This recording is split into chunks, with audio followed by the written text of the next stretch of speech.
আমি পুরো 10 লক্ষ টাকা দেব যদি কেউ আমাকে বিয়ে করে। ম্যাডাম, আমি তো এখনই বিয়ে করতে রাজি। না, তুমি কি আমাকে বিয়ে করবে? না, আমি কেন করব?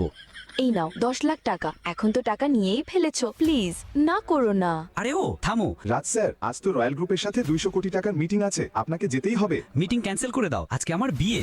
তাহলে এবার আর জিএস গ্রুপের সেই অহংকারী সিইও কে বিয়ে করতে হবে না। কিন্তু সেই সিইও তো আমি। অঞ্চল, তুই এখানে?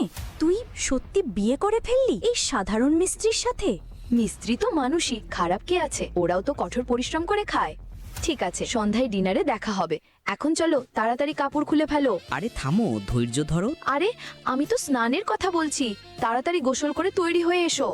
জানি না কি কি যে ভাবে এরা। তাহলে কেমন লাগছে আমাকে? হ্যাঁ হ্যাঁ, তুমি অতটাও খারাপ লাগছে না। মনে হচ্ছে আজকে সন্ধ্যের পার্টিতে আমাদেরকে সবচাইতে সেরা দেখাবে। এরপর আমরা ডিনার পার্টিতে গেলাম।